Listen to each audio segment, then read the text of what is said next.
2025년 대비 승마지도사 과학 핵심 정의 6부 시작을 하겠습니다. 더러블의 등록제도고요. 그 더러블의 등록제도는 일반 말 등록제도와 차이가 있습니다. 더러블의 번식 등록 신청 요건은 36개월 이상인 말. 더러블의 마명을 한글로 여백 없이 6자 이내. 아까는 8자 이상은 안 된다 했잖아요. 이건 6자 이내로 부여 가능하다. 솔직히 더러블의 등록과 관련해서는 마학보다는 말 관련 상식 및 법규에서 많이 다룹니다. 그래서 마학은 이 정도 수준에서 출제됐다. 이 정도는 꼭 짚고 넘어가시면 좋겠습니다. 근친교배, 개통교배, 이계교배. 답부터 얘기하면 원친교배라고 이렇게 보기에 나오는데요. 원친교배라는 용어가 어디 있는지는 못 찾았어요. 근거가 있는 말인지도 모르겠고 그냥 생각하면 이계교배가 원친교배에 착각할 수 있는 약간 그런 게 있습니다. 근친교배, 혈연관계가 가까운 개체 간의 교배, 공동선조가 보통 4대 이내에 있는 경우. 개통교배, 공통선조가 보통 4대 밖에 있는 경우 성별이 교차한 개통교배를 선호하게 되고요. 이계교배는 혈연관계가 먼 개체 간의 교배입니다. 그래서 5대 이내에 공통선조가 없는 말. 시수말과 씨앗말의 유전자형이 헤테로 상태가 되면서 효과를 발휘하는 잡종강세를 이용합니다. 헤테로라는 건 여기서 헤테로라는 것은 대립된 유전자가 서로 다르게 조성된 일이고요. 기본 개념만 알고 가시면 될 것 같은데 여기 막 설명 하나 해놓고 아니면은 이렇게 해놓고 원친교배를 하나 집어넣습니다. 이계교배에다가 원친교배 집어넣고 맞는 말 안 맞는 말 이런 식으로 문제가 나니까요. 착각하시지 않게 챙겨보시면 좋겠습니다. 말의 혈통과 등록, 질적 형질을 주로 물어보는데 거기에 양적 형질을 하나씩 집어넣습니다. 그래서 질적 형질 특성이 아닌 것은 이렇게 문제를 내죠. 양적 형질, 다수 또는 무수히 많은 유전자와 환경의 지배를 받습니다. 키, 몸무게, 주파 기록 같은 거. 표현형의 범위가 넓어서 명확한 범주로 구분할 수가 없는데 그렇기 때문에 정규분포 이렇게 해서 올라갔다 내려가는 이러고 있죠. 정규분포를 좌우가 똑같이 이렇게 대칭되는 그 그래프 정규분포를 이룹니다.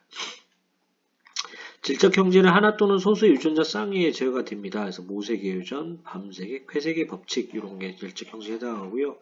요거는 환경과는 상관이 없습니다. 그래서 유전형 추론이 가능하고 또 발현되는 표현형은 몇 개의 범주로 구분이 됩니다. 말씀드린 대로 환경의 질적 형질을 제어한 유전자 쌍의 발현에 거의 영향을 미치지 않기 때문에 그 환경과 질적 형질은 좀 무관하다라고 생각하셔야 될 것 같고요. 환경 얘기 나오면 양적 형질에 해당한다 이렇게 생각하셔야 돼요. 예컨대 모색은 환경과 무관하게 항상 동일하다 이런 것들이 질적 형질에 되겠습니다. 그리고 말 구별하는 거, 말 식별하는 건데요.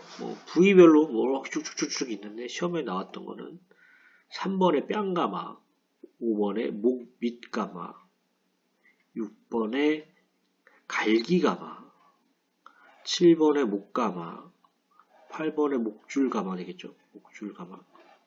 그리고 18번에 볼기가마. 그러니까 시험에 나왔었습니다.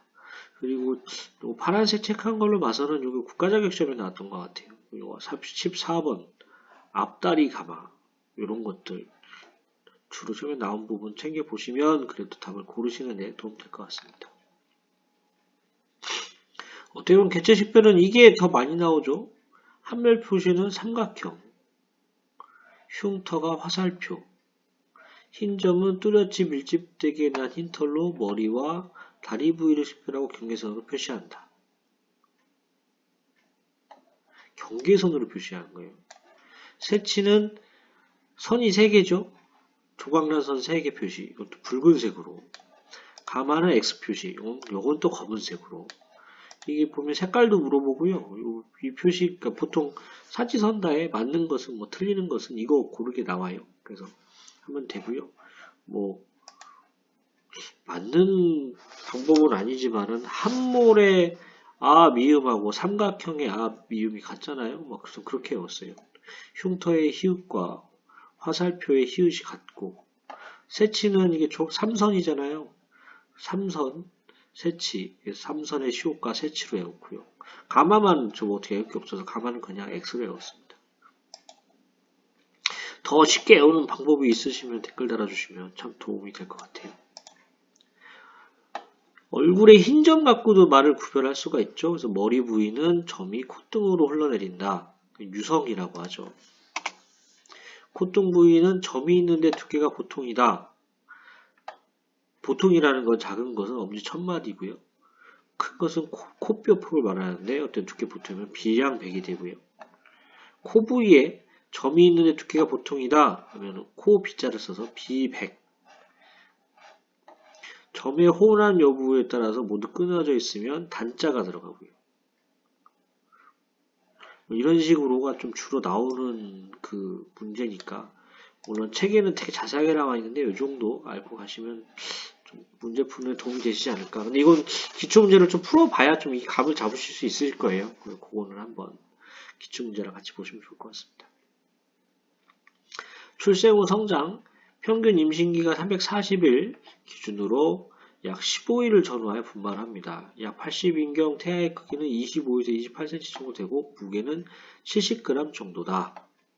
이후부터는 태아의 성장 속도가 대단히 빨라져 약 220일경이 되면 태아의 크기는 55에서 60cm, 무게는 9kg에 이른다.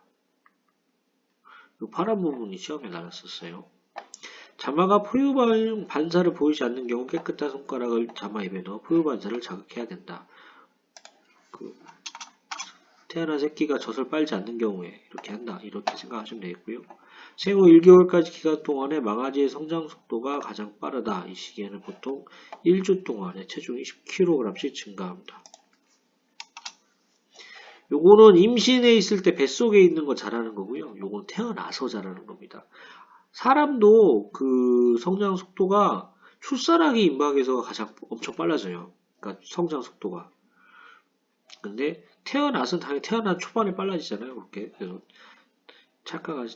태어나서부터는 한 달까지가 가장 성장수가 빠르다. 그리고 태어나기 전에는 80일경 이후부터 되게 빨라진다. 그렇게 생각하시면 되겠습니다.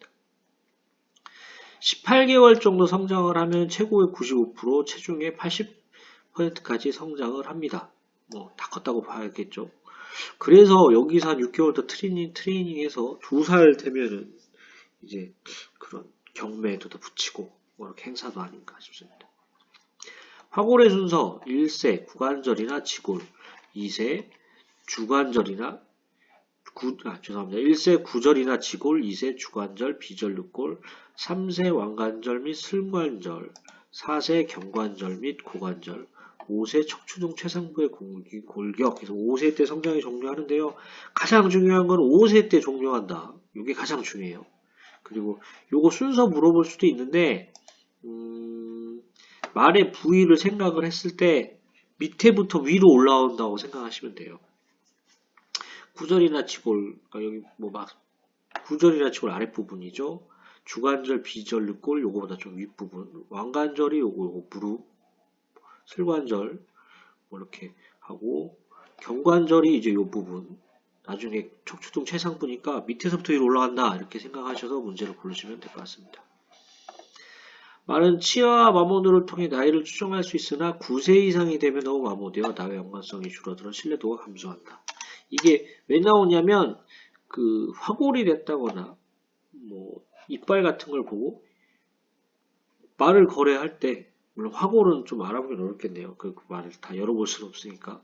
근데 이빨 같은 걸 보고 이빨 모양이 너무 달아있는데 뭐 5살짜리 말이에요 라고 하면 모르는 거 아니에요. 성장이 닿았을 때 종료가 되니까.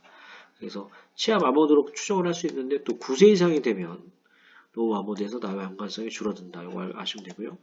암말의 경우 12에서 15개월이면 성숙이 되고 수말의 경우 24개월이 되면 성적으로 성숙을 한다. 암말이 더 빠르다는 거죠. 아무래도 번식 때문에 그렇지 않을까 생각됩니다. 마격 측정 단위. 말의 성장 정도와 체격을 측정하는 몇 가지 단위를 의미하는데요. 최고, 중위, 관위, 흉위율이 있습니다. 최고, 지면에서 말 등에 둡등마루 거고 최고 가장 그 기갑이라고 하죠. 우리 안장 올리는 거기까지 높이로 단위도 알아야 돼요. 센치고 표시는 0.5단위. 단위는 센치 0.5단위. 흉위 가슴둘레를 말하는 것으로 도뚱마루를 통과하는 가슴둘레. 이건 0.5cm 단위로 표시합니다. 관이, 관골 생각하시면 좀 이해하시기 나을 것 같아요. 관골이 어디지? 라고 했을 때 관이. 근데 이게 좌전지입니다. 우전지 하면 안 돼요. 우전지로 문제가 나옵니다. 근데 관이는 좌전지 중수골 중앙부의 둘레를 측정하며 요건 0.1cm 단위로 표시합니다. 흉이유는 최고를 그러니까 키를 가슴둘레로 나눈 후 곱하기 100을 산출하는데 경종만은 110 이상, 중종만은 116 이상이다. 보통 요 0.5cm 단위, 최고 흉이는 0.5cm 단위로 표시한다. 그리고 관이는 좌전지다. 0.1cm 단위 표시한다. 요 부분이 기출이 됐었습니다.